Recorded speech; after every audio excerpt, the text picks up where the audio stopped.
আপনি মানেন আর না মানেন, বাংলাদেশের মধ্যে বর্তমানে যত চাঁদাবাজি, দুর্নীতি, টেন্ডারবাজি এবং ব্যবসায়ীদের সিন্ডিকেটের কারণে মানুষের যত কষ্ট হইব, এর দায়ভার অবশ্যই অবশ্যই জামাতেরও নিতে হইব। এর কারণ হলো মানুষ কিন্তু এইবারে জামাতরে কিন্তু মন উজাড় কইরা তারপর তো ভোট দিছে, কিন্তু ভোট কিন্তু জামাতে আটকায় রাখতে পারে নাই। যেভাবে হোক, ইঞ্জিনিয়ারিং করে হোক, ভোট কারচুপি করে হোক, বিএনপি কিন্তু ক্ষমতায় গেছে। আজকে জামাত যদি সজাগ যদি থাকতো, তাহলে হয়তো এরকম ধরনের কাজ কোনোভাবেই করতে পারতো না, বিএনপি ক্ষমতায় যেতে পারতো না।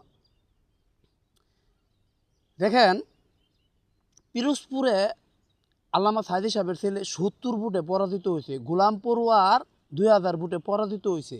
অথচ গোলাম পড়ুয়ার যে ২০০০ ভোটে পরাজিত হয়েছে, সেই জায়গায় কিন্তু যে বিজয় হয়েছে, তার কিন্তু একটা ভিডিও ভাইরাল হয়েছে এবং সেই জায়গায় বলতেছে সে ভোট চুরি করে তারপর সে জয়ী হয়েছে। এরকম আজকে যদি জামাতের সব নেতারা যদি সজাগ থাকতো, তাহলে মনে করুন দেশের এরকম ১৩টা বাজে না। বাংলাদেশে তো আবার ফতোয়া দেওয়ার মতো মানুষের অভাব নাই, যে যেভাবে পারে সেইভাবেই ফতোয়া দিতেছে। এই তো নতুন এক মন্ত্রী, সে আইসাই বলতেছে রাস্তাঘাটে যে টাকাটা সমঝোতার ভিত্তিতে নেওয়া হয় সেটা সাদা না, যেটা জোর করে নেওয়া হয় সেটাই সাদা। এখন আলা বুঝেন কি সুন্দর ফতোয়া।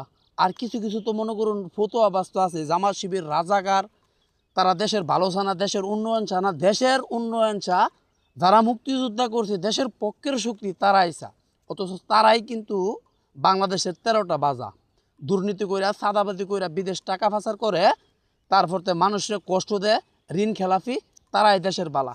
আর যারা আছে সব বাঞ্চুত, তারা দেশের কোনো ভালো চানা।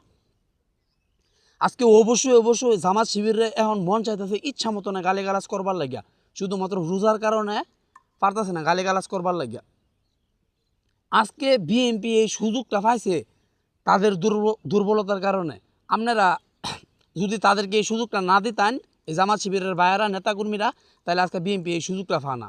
আপনারা মানুষের উপকারই করবার চান, ভালোই করবার চান, তাহলে ভালো রাজনীতি করবার লাগে কে লিগাইছুন মাঠের মধ্যে রাজনীতি থইয়া দেয় হেরা, আপনারা ওয়েলফেয়ার কাজ করুন গিয়া, ওটাই বালা। দেশের ক্ষমতা তো আপনার আবার কোনো অধিকার নাই আমার মনেও। আজকে যদি আপনারা দেশের এতই বালাই চাইতেন, দেশের মানুষের বালাই বুঝতেন, তাহলে দেশের মানুষের যে ভোটগুলান, তাহলে আপনারা অবশ্যই অবশ্যই এই আমানতরা রক্ষা করতেন। আপনারা রক্ষাই করার পাইছেন না, কিসের আবার আপনারা রাজনীতিবিদ। এরও মধ্যে দেখা গেছে